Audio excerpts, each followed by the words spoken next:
ఐఐటీలో IIITలో BTech చేయాలనేది మీ డ్రీమా? అయితే ఇది ఇండియాలో ఒకే ఒక యూనివర్సిటీ వల్ల సాధ్యం. అదే జేకే లక్ష్మీపతి యూనివర్సిటీ. ఇప్పుడే సంప్రదించండి. రెడ్డి అనకూడదు, పాపం నా రెడ్డి సామాజిక వర్గం ఫీల్ అవుతుంది. ప్రకాష్, వాడు వీడు తేల్చుకుందామని చెప్పావు.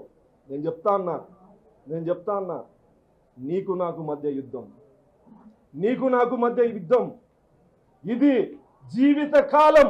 రాజకీయంగా సరే, దేంతోనైనా సరే, జీవితకాలం నా కంఠంలో ప్రాణం ఉన్నంత వరకు నిన్ను వేటాడతా, నిన్ను 100% వేటాడతా.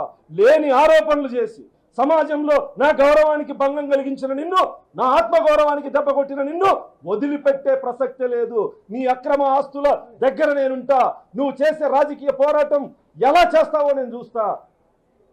ఇంత నీచ చరిత్ర కలిగిన నువ్వు నా గురించి మాట్లాడతావా? దాదాపు 25 సంవత్సరాల నుంచి ఎటువంటి బ్యాక్గ్రౌండ్ లేకుండా, మా తాతల ఎమ్మెల్యేలో మా నాన్న ఎమ్మెల్యేనో కాదు, ఒక సామాన్య కుటుంబం నుంచి వచ్చి కష్టపడి స్థాయికి వచ్చే గౌరవ ముఖ్యమంత్రి చంద్రబాబు నాయుడు గారి ఆశీస్సులు, నారా లోకేష్ గారి ఆశీస్సులు, తెలుగుదేశం పార్టీ కార్యకర్తలు, నాయకుల ఆశీస్సులతో 4 పదవులు అని చెప్పేసి నువ్వు 4 పదవులు అని చెప్పి మాట్లాడుతున్నావు. నేను గర్వంగా చెప్పుకునే 5వ పదవి ఉంది. ఇప్పుడున్న పదవులు కాల పరిమితి అయితే ఉండొచ్చు, పోవచ్చు. తెలుగుదేశం పార్టీ కార్యకర్తని, పసుపు సైనికుణ్ణి, ప్రాణం ఉన్నంత వరకు పసుపు జెండాను మోసేటువంటి సైనికుని గర్వంగా చెప్తా. ఇది నా మొదటి పదవి, 5వ పదవి. నేను గర్వంగా చెప్పగలను. ప్రకాష్, రోజు ఇద్దరు రోడ్డు మీదకి వచ్చినారు. ఇద్దరు, ప్రకాష్ రెడ్డి, ఇంకొక ఆయన, పేరెందుకు చెప్పాలే, పక్కకి వెళ్ళి ఆడుకోమని చెప్దాం అనుకున్నా. వీళ్ళిద్దరికి ఒకే సారూప్యం ఉంది. ఒకరు రెడ్డి సోదరుడి ఇంట్లో ఉండి ఇల్లు ఖాళీ చేయకుండా బాడిగీకున్నటువంటి వ్యక్తి, ఇంకొక అతను కురవ సోదరుడి ఇంట్లో ఉండి బాడిగీకోకుండా ఇల్లు ఖాళీ చేయనటువంటి వ్యక్తి. ఈరోజు వీళ్ళిద్దరు కలిసి పోరాటం చేస్తాండ్రు. ఇద్దరు కలిసి ఒకే చోటే ఉన్నారనుకుంటా.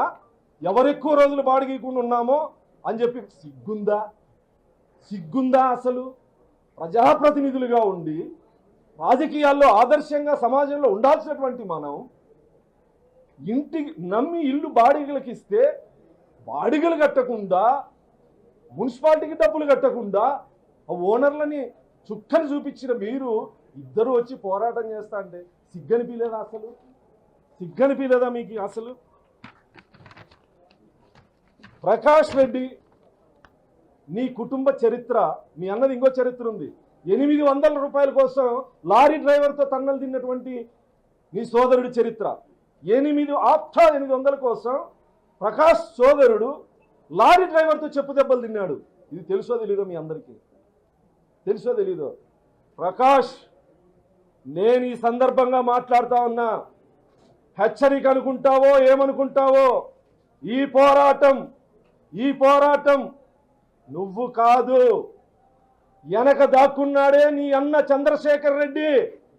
నా ఆరాధ్య దైవం నారా చంద్రబాబు నాయుడు గారి కుటుంబం గురించి, నారా భువనేశ్వరి గారి గురించి, మా యువనేత నారా లోకేష్ గారి గురించి, బ్రాహ్మణి మేడం గురించి నీచంగా మాట్లాడిన నీ అన్నని కటకటాల వెనక పంపేంత వరకు నా పోరాటం ఆగదు. నువ్వు ఎర మాత్రమే, నీ అందానా సరా ఖబర్దార్ తోపుదుర్తి అని చెప్పి సందర్భంగా హెచ్చరిస్తున్నా. నీకు చేతనైంది చేసుకో. భయపడే కులంలో పుట్టలే. మహా అయితే నువ్వు పొట్టేలు నరికించావో లేదా కోడి కోసింటావో. దున్నపోతు తల నరికే దొమ్మ పొగరున్న కులంలో పుట్టా ప్రకాష్.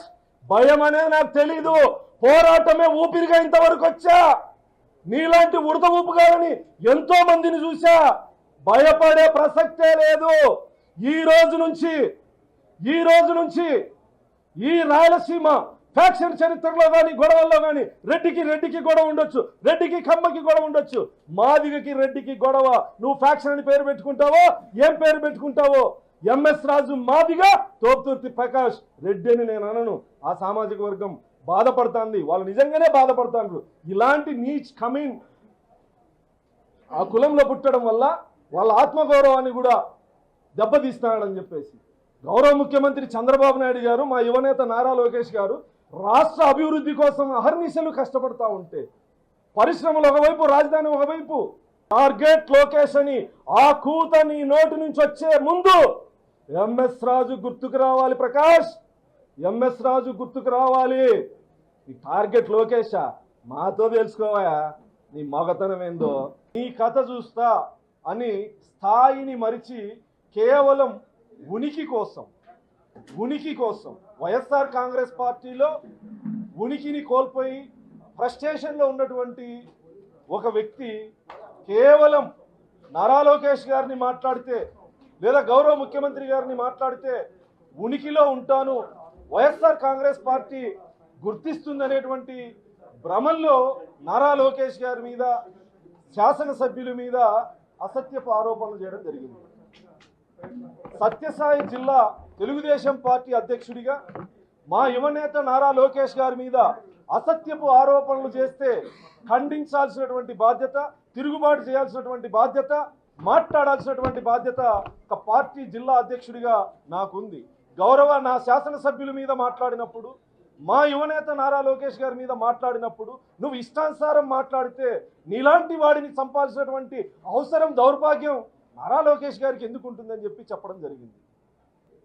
ఏ ఆరోపణలు అయితే చేశావో ఆ ఆరోపణలు నిరూపించు, నీకు గురువారం వరకు సమయం ఇస్తాను అని చెప్పేసి నేను మాట్లాడడం జరిగింది. నా విల్లా ఎక్కడుంది, నా పార్టీ ఆఫీస్ స్థలం నాకు ఇప్పించు, నా బెంగళూరులో ఎక్కడ స్థలాలు ఉన్నాయో ఇప్పించు, ఇంకా నా గురించి ఏమేమి మాట్లాడావు అవి నిరూపించు అని నేను సవాల్ విసరడం జరిగింది. నీ ఇంటికి నేను ముష్టి యుద్ధానికి వస్తానని చెప్పలే, దీన్ని నువ్వు నోరు పారేసుకొని నేను నా ఆత్మగౌరవం కోసం నేను మాట్లాడితే ఒక సామాజిక వర్గాన్ని కించపరిచే విధంగా మాట్లాడాడని చెప్పేసి మళ్ళీ నీ కుటుంబ సభ్యులు నువ్వు మాట్లాడతావు. రెడ్లు ఈ అనంతపూర్ ఉమ్మడి జిల్లాలో తరిమేల నాగిరెడ్డి గారి దగ్గర నుంచి, నీలం సంజీవ్ రెడ్డి గారి దగ్గర నుంచి, జేసీ నాగిరెడ్డి గారి దగ్గర నుంచి, అనంత వెంకటరెడ్డి గారి దగ్గర నుంచి, దాడితోట నాగిరెడ్డి గారి దగ్గర నుంచి, ప్రస్తుతం ఉన్న అనంత వెంకటరామరెడ్డి గారు కూడా సీనియర్ రాజకీయ నాయకులు. ఏ రోజు మా గంజిలో ఉప్పు చూసి కుళ్ళుకోలేదే, ఏ రోజు వాళ్ళు మా మీద పడి ఏడవలేదే. జిల్లా అభివృద్ధి మీద వాళ్ళు ఇప్పటికీ వాళ్ళ ముద్ర ఉంది. మా పల్లె రఘునాథ్ రెడ్డి గారు, ఎంతోమంది రెడ్లు రాజకీయాల్లో హుందాతనంగా ఉన్నారు. నీలాగా చిల్లర రాజకీయాలు, ఉనికి కోసం అసత్యాలు, అబద్ధాలు ఏ రెడ్డి శాసనసభ్యులు మాట్లాడలేదే. నువ్వు మాట్లాడిన అసత్యపు ఆరోపణలు నేను తిప్పికొట్టా. నా యువనేతకు నిన్ను హత్య చేయాల్సినటువంటి కర్మ లేదు అని చెప్పి మాట్లాడడం జరిగింది. దానికి నువ్వు రాజకీయంగా ఎదుర్కో. నా కులాన్ని హేళన చేస్తావు, నాకు ఆస్తులు ఉన్నాయంటావు, నా పరువుకు భంగం కలిగే విధంగా మాట్లాడతావు, హేళనగా మాట్లాడతావు. నేను భూస్వామిని, నాకు ఆస్తులు ఉంటాయి అని మాట్లాడే నీ అగ్రకుల దురహంకారం ముందు నేను ఆత్మగౌరవ పోరాటం చేస్తే నీ కులం నీకు అండగా రావాలన్నా, రెడ్లు ఏకం కావాలని పిలుపునిస్తావా? రెడ్డి సామాజిక వర్గం గురించి నేను మాట్లాడలేదే, మాట్లాడను కూడా. నా ఎదుగుదలలో నాకు రెడ్డి మిత్రులు ఉన్నారు, నా ఎన్నికల్లో నాకు సపోర్ట్ చేసిన రెడ్డి మిత్రులు ఉన్నారు, ఇప్పటికీ రెడ్డి మిత్రులు ఉన్నారు. ఈరోజు నీ మీద నువ్వు చేసిన దుర్మార్గాలు కూడా నా రెడ్డి మిత్రులే పంపించారు.